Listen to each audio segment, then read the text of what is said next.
देखते ही राजा दक्ष ने कहा कि ये कमबख्त यहाँ किसने बुलाया है? सतीये देख जरे सब गाता। सती को देखकर सब जल भूल गए। राजा दक्ष ने तो यहाँ तक कह दिया ये कमबख्त यहाँ किसने बुलाया। सती को बड़ा बुरा लगा। सती ने सोचा अब मैं यहाँ तक आई गई हूँ तो यज्ञशाला के भी दर्शन करती जाऊं। यज्ञशाला में गई। 33 करोड़ देवताओं का भाग रखा था। अपने स्वामी का भाग न देखकर सती जी को बड़ा दुख हुआ। उन्होंने सोचा मेरे पिता ने मेरे पति को जाना नहीं, केवल उन्हें साधारण मनुष्य करके माना। उन्हें पता नहीं वो परमात्मा है, वो भगवान है। सती क्रोध करने लगी। देवता घबरा गए। कामेन कर्मणा सुशात क्रोधेन ज्ञान नाशनम। कहते हैं कामी व्यक्ति को शायद कुछ प्राप्त हो जाए, पर क्रोध करने से कुछ भी प्राप्त नहीं होता। यहाँ तक कि जो ज्ञान है वो भी नष्ट हो जाता है। इसलिए क्रोध कभी भी नहीं करना चाहिए। सती जी क्रोध करने लगी। देवता कहते हैं अपने क्रोध पर काबू करो। तो सती ने कहा आज मैं क्रोध तुम पर नहीं, आज मैं क्रोध इस शरीर पर करूंगी जो मुझे ऐसे पिता के द्वारा शरीर मिला जिस पिता ने परमात्मा को नहीं जाना। उस पिता के वीर बिंदु के द्वारा मैंने ये शरीर पाया। मैं इस शरीर को जला दूंगी। कि यद्यपि जगे दारुण दुख नाना,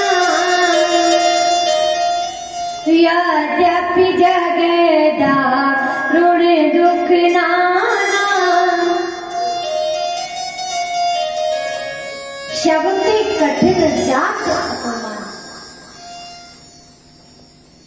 संसार में बहुत सारे दुख हैं और सबको शायद सहन भी किया जा सकता है, लेकिन बड़ी सभा में किसी को जाति के द्वारा संबोधित करके उसका अपमान कर दिया जाए तो ये अपमान मृत्यु से भी ज्यादा होता है। सती को बड़ा बुरा लगा। दक्षस्य गोत्र पुत्र दक्षाणी वो सोच रही है मेरे पति मुझे दक्षाणी कहकर के पुकारते हैं और अगर मैं अब लौट के जाऊंगी तो मुझसे कहेंगे कहो दक्षाणी हमने मना किया लेकिन तुम नहीं मानी, तो मेरा सर शर्म से झुक जाएगा। यज्ञशाला के पास आ गई, हाहाकार करने लगी और हवन कुंड में कूद गई। नंदी गणों के साथ युद्ध होने लगा। सारे देवता भगवान शंकर के पास गए। प्रभु वहां सती ने अपने प्राणों को त्याग दिया। जब इतना सुना कि दुष्टों का रक्त छलकता है वो अपना नाश कराने को शंकर की जटा पृथ्वी का भार मिटाने को। भगवान शंकर ने एक जटा उखाड़ी। उस जटा से वीरभद्र का प्राकट्य और वीरभद्र को आज्ञा दी गई जाकर के यज्ञ को विध्वंस कर दो। वहां मेरे नंदी गणों के साथ युद्ध हो रहे। सब आए। कहते श्रोता वीरभद्र आए और यज्ञ को विध्वंस कर दिया। यज्ञ के जो आचार्य थे उनकी दाढ़ी मूछ उनको उखाड़ लिया। राजा दक्ष का सिर जो था उसे धड़ से बिल्कुल अलग कर दिया। खून की नदियां बहने लगी, हाहाकार करने लगा। सारे देवता फिर भगवान शंकर को मनाने के लिए गए। भगवान शंकर तो बोले हैं आगे, लेकिन जो भगवान में भेद करता है उस मनुष्य का यही हाल होता है। रामायण में स्वयं उन्होंने कहा कि शंकर प्रिय मम द्रोह और शिव द्रोही मम दास, ते नर करहि कल्प भर घोर नरक में वास। शंकर प्रिय मम द्रोह, जो भगवान शंकर की भक्ति करते और मुझसे दुश्मनी करते, मुझसे बैर करते, या फिर शिव द्रोही मम दास, जो शिव के दुश्मन हैं और मेरे भक्त हैं, ते नरक करहि कल्प भर घोर नरक में वास। बाबा तुलसीदास कहते ऐसे मनुष्य केवल और केवल नरक के अधिकारी होते हैं। भगवान में कभी भेद नहीं करना चाहिए, क्योंकि भगवान अलग नहीं है, केवल उनके रूप अलग है, उनके स्वरूप अलग है, परमात्मा तो एक ही है। हमने अपने अनेक कपड़ों में फोटो बनाए, अनेक तरह की फोटो बनाई है ना, हर डिजाइन से फोटो बनाई, हर सीनरी अपने पीछे लगवा दी, लेकिन जो फोटो सबसे ज्यादा अच्छा लगेगा, बार बार रहकर हमारा मन उसी पर जाता है, ये फोटो हमारा सबसे अच्छा है, सबसे अच्छा है ना? तो भगवान ने केवल हमारे लिए अपने अनेकों रूप ले लिए कि तेरा मन मेरे जिस स्वरूप में लगे, तेरा चित्त मेरे जिस स्वरूप को पसंद करे, तू बस उसी का ध्यान धर। इसीलिए परमात्मा ने अनेक रूप लिए, बल्कि भगवान एक है।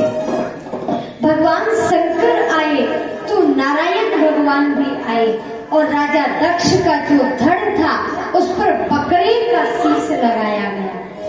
बकरा कौन होता है?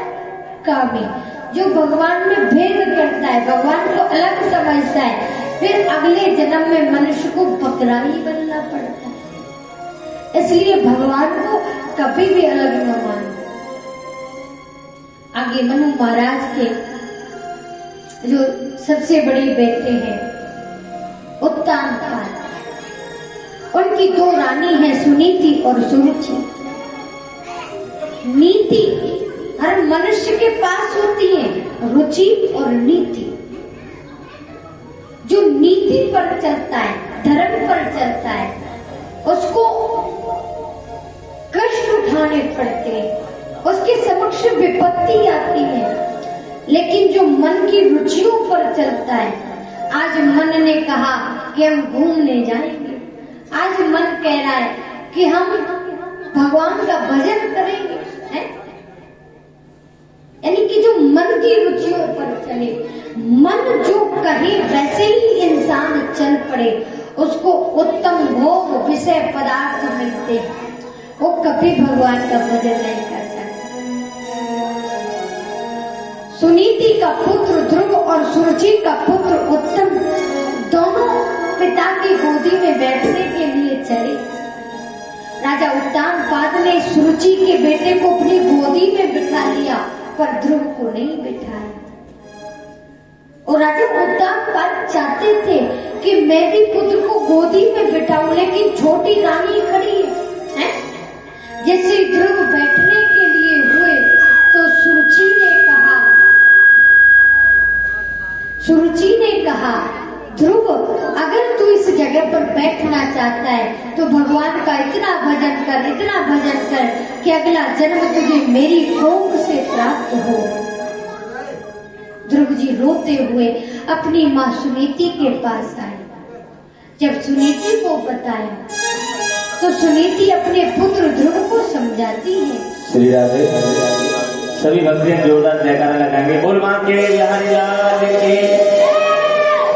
ऐसे वैसे कैसे टीवी चल रही है, अगर टीवी शुरू नहीं आई वैसे टीवी शुरू चल रही है, मतलब स्टेज पर अब चलते कोई बड़ी बात रहा है कि हरी हरी बोल मेरी प्यारी प्यारी रसना कीलन हटाओ आगे भैया मोदी के अंदर आए हटाओ लंगे जाना लंगे बस दिखे कि हरी हरी बोल मेरी प्यारी प्यारी रसना। रसना किसे कहते हैं? चुप रहो, चुप नहीं गाओ। अच्छा, रसना कहते हैं जुबान को। प्रभु ने दिए जुबान पर बोलता नहीं है, हरि के गुण गाने को मुंह खोलता नहीं है। अरे पगले, अरे अज्ञानी, अरे अभिमानी, तेरे जीवन में एक दौर ऐसा भी